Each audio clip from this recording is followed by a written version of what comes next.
I mean, maybe we could do this topic just to start it off, but the radio conversation. Oh man. I mean, his argument was basically that he thinks that there should be more representation for black people at LA radio. That's one of my points. To me, doesn't seem like a controversial argument. It's not. Especially when you have certain radio stations that it seems like they have an overabundance of Hispanic people working there. Not just Hispanic, just non-black people working at a radio station, but they don't have enough black people. So I strongly suggested that they hire a few more black DJs, black media people.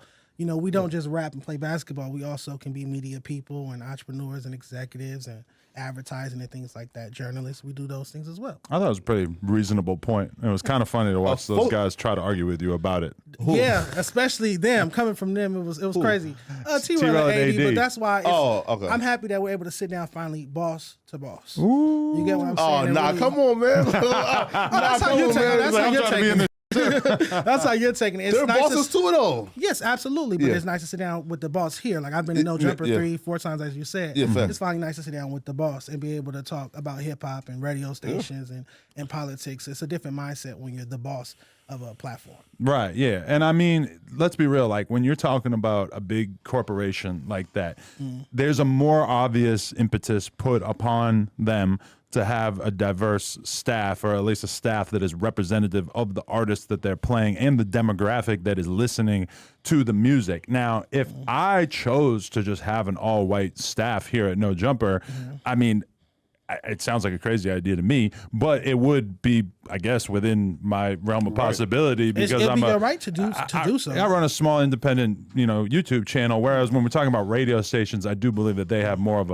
a duty since these are big corporations, basically. Right. But also, it would be your right if you only want to have white staff here covering hip hop or black culture. That'd be your right because it is your business. But would it hurt you to have black media representation? Would it put you out of business? You feel me? I don't think that it would. And I would definitely be open to the conversation regardless, whereas I feel like you have never really gotten too much of a conversation back from the radio stations that you've been attempting to create this dialogue with, right? I've always had to deal with their bodyguards, or I don't want to use the word. The word I use starts with a C and it followed with an O and an O and an N. Oh, coons, right? But we'll say bodyguards because I'm trying to keep it positive. Yeah. To always, get in the way. Like again, I want to talk to the boss up I want to say. I don't want to talk to the one black DJ that they have. Cool.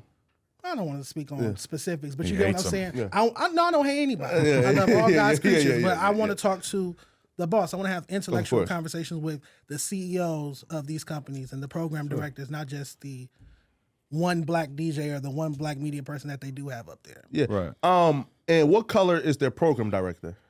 At Power 106? Yeah. I believe DJ E-Man is not black. I don't know exactly what race he is, and that's not relevant. I just know that he's not black, and they could hire a few more black people up there. And that's just my suggestion. It's a strong suggestion. It's not like nobody's gonna die if they don't. It'll be nice to have a few more black DJs on the radio. Because you've been making these statements for a while, and then I thought it was interesting when we saw the Brown Bag be announced as the new morning show on the channel. Now, obviously, Duno has moved on for whatever reason, but I did see that, and I was like, that is kind of hilarious that this dude has been making a stink about this issue, and they basically said, well, we're going to bring in a bunch more Hispanic talent to run the morning show, right? Which is great. Congratulations to them for having the show. Right, However, it would be nice to wake up and hear a morning show with 3 black hosts as well. Have that come on first and have this one come on after, or vice versa. Absolutely. That's all I'm saying. Again, these are suggestions. Same thing with the report card. Everything I do, my critiques in my magazine, Dan Lane Magazine, it's all suggestions. Right. It's not law. And this is the thing, though, is that they should kind of be thankful for you even wanting to have those conversations, because the reality is that most people in the LA media world or LA hip hop fans do not ever have conversations about radio, because it's just a mystery to all of us. Because if you're a serious music fan, you probably throw on a playlist, you throw on a new release that you just felt like listening to. Most people I know who listen to music prefer to be more in control of what they're listening to, so the radio is kind of just this side thing that, moms listen to when they're driving to work. Right. You're somebody who actually is so passionate about, LA's music world that you actually go out of your way to have this conversation that a lot of people like myself would not have ever even thought about otherwise. I'd be a lot richer and farther off in life if I hadn't have spoke up on this issue. And it's not just this issue. This is not my only hill that I have or my only plight. I also speak on how they don't play enough LA music in general.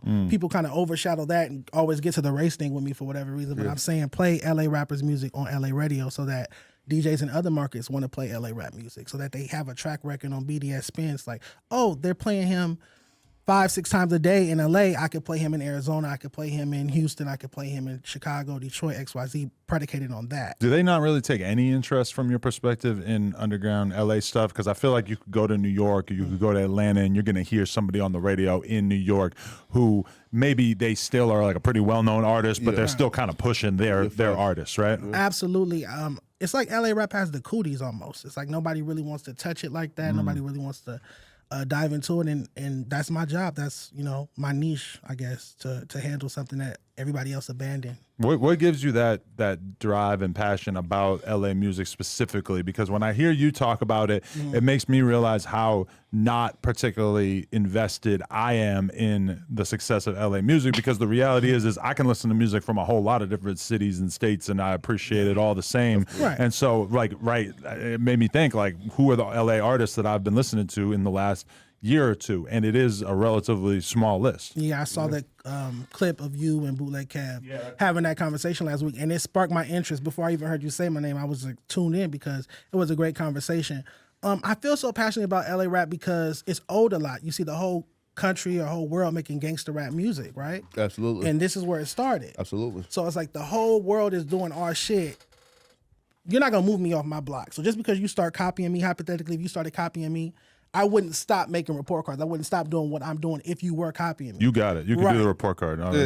This is a lot of work that I'm not willing to take on. I'm just saying hypothetically. And I feel like the whole country or whole world started copying us rap-wise, and then we fell off with it. And it's like, you don't do that. That's letting somebody move you off your block. I'm not into that. Yeah, and I've always wondered why that's the case, because, you know, me growing up, it was NWA, Ice Cube, Dre, Snoop, etc. Like everything music-wise when I was a kid was like everything dope is happening in California. And then at some point, sort of towards the late 90s, like around time Tupac killed, realistically, you didn't really like hear from too many LA artists for a long period of time until The Game came out. Yeah. And then, you know, you have YG, who's like a national star and stuff. Nipsey, of course, yeah. But there's it has been kind of light in comparison to like Atlanta, obviously just taking center stage nationally and everything. Like, what do you have any theories about why that might be the case? I attribute it to intelligence. It's all about intelligence. Money too, like money in big parentheses, underlined, circle, and everything. But really intelligence, because even if you don't have the money, you could find ways around it. Like, it cost me $0 to make this. I've been viral for a year and a half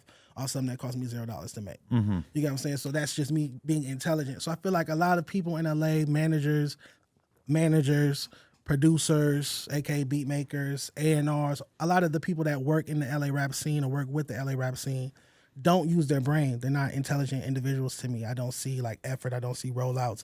I don't see strategy. I don't see anything like that. I just see a lot of blunt rolling and link up passing and flicking up and, oh, I go get you this bitch, I go get you that bitch. It's like, okay, are you the homie / pimp, or are you a manager, or are you an A&R? Are you a creative director? You get what I'm saying? I don't see service people.